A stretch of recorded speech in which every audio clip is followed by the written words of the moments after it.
আজকের ভিডিওটা শুরু করলাম নাস্তা থেকে। সকালে নাস্তা খাওয়ার পর আমি আর আমার ছোট্ট মেয়েটি কি গল্পের সাথে এতগুলো শাক কাটলাম সেটাই শেয়ার করব আপনাদের সাথে। আসসালামু আলাইকুম। সকালে ঘুম থেকে উঠে ফ্রেশ হয়ে নাস্তার কাজ কমপ্লিট করে খেয়ে তারপরে চলে গেলাম কাজ করতে। প্রথমেই সকালে রুটি দিয়ে আজকে চা দিয়ে খেলাম।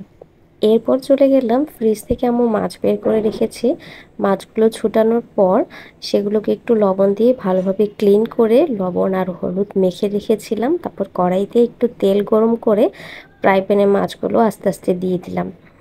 আগে যখন মাছ ভাজতাম তখন একটা দিতাম অনেক দূর থেকে দাঁড়িয়ে এরকম। এখন অনেকটাই শিখে গিয়েছি। এখন একদম সামনে দাঁড়িয়ে থেকে যেমন মাছ ভাজতে পারি, সেরকম সামনে দাঁড়িয়ে থেকে মোবাইল কাছে নিয়ে এই ভাজা মাছের তেল ছিটকানো ভিডিওটাও করতে পারি। এরপর চলে গেলাম শাক কাটতে। এই যে এখন শাক কাটতেছি আমি আর আমার মেয়ে বসে।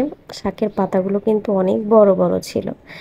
এটা কিন্তু লাউ শাক। লাউ শাক যেমন ভাজি করতে খুব মজা, ভাজি করে ভাত দিয়ে খেতে, সেরকম রান্নাও কিন্তু খুব মজা। একটি মাছ দিয়ে যদি রান্না করা যায় এটার স্বাদ হয়ে যায় অতুলনীয়। আমি মনে করি মাছ মাংস এগুলো দিয়ে ভাত খাওয়ার থেকে শাক ভর্তা এগুলো দিয়ে কিন্তু অনেক ভাত খাওয়া যায়। পাতাগুলো খুব ফ্রেশ ছিল আর অনেক বড় বড় ছিল। সকালের এই টাইমটায় মানে 9টা 8টা এরকম টাইমের মধ্যে যদি শাক আনতে যাওয়া যায় তাহলে খুব ফ্রেশ শাক পাওয়া যায়। আর বাইরে গেলেই শাক কিনতে গেলেই দেখা যাবে যাওয়ার সাথে সাথেই শাক কিন্তু বিক্রি হয়ে যায়। সবাই মানে শাক পছন্দ করে, শাকের চাহিদাটা খুবই ভালো। তো আমি আর আমার মেয়ে এখানে বসে শাক কাটতেছি। ও তো কি গল্প, ও প্রতিদিন দেখে আমি কিভাবে ভিডিও এডিট করি, সে পাশে বসে থাকে।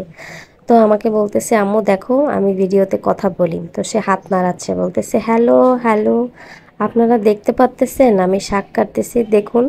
মাশাল্লাহ, সে হাতটা নেড়ে নেড়ে বলতেছে হ্যালো হ্যালো হাই, আমি শাক কাটতেছি। তো আমি বলতেছি তুমি কি ভিডিওতে কথা বলো? তো বলতেছে নানু আমি ভিডিওতে কথা বলি। তো এখানে আমিও শাক কাটতেছি, ও বলতেছে আম্মু আমিও তোমার সাথে শাক কাটবো। আগে যখন শুধু মেয়ে ছিলাম তখন একরকম ছিল, আর এখন যখন মা হয়েছি এখন আরেক রকম। এখন বুঝি। আগে যখন আম্মুকে দেখতাম তখন কিন্তু বুঝতাম না। আম্মু তখন বলতো নিজে মা হলে বুঝবি। আসলে নিজে মা হলে তখন বোঝা যায়। মেয়েকে বকলে যেমন খুব কষ্ট লাগে, বকার পর বুকে যখন নেই তখন অন্যরকম এক শান্তি লাগে। এখন আমি বাইরে গেলেও 1 মিনিটও থাকতে পারে না, কতবার যে ফোন দেয়। বাসায় আসলে বলবে তোমাকে ছাড়া আমার একদম ভালো লাগেনি। আমার শাক কাটা শেষ, আপনাদের সাথে গল্প করতে করতে আমার শাক কাটা কমপ্লিট হয়ে গেল। এখন আমি শাকটা রান্না হবে সেই জন্য এখানে কিছু মরিচ আর রসুন কাটতেছিলাম। শাকের ময়লাগুলো আমি সেনিটার মধ্যে উঠিয়ে রাখলাম। মানে যে কোনো কাজ করার পর সাথে সাথে জায়গাটা পরিষ্কার করে ফেললে একটা শান্তি লাগে। অপরিষ্কার জায়গা কেন জানি খুবই বিরক্ত লাগে, একদম ভালো লাগে না। ভিডিও এডিট করতে যেয়ে খেয়াল করলাম ভিডিওর কিছু অংশ একটু ঘোলাটে আর কিছু অংশ একদম ক্লিন ছিল, মানে ক্লিয়ার ছিল।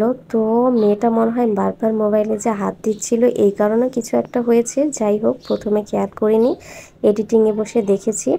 আশা করি আজকের ভিডিওটি আপনাদের খুবই ভালো লেগেছে। আজকের ভিডিওটুক এই পর্যন্ত। আল্লাহ হাফেজ।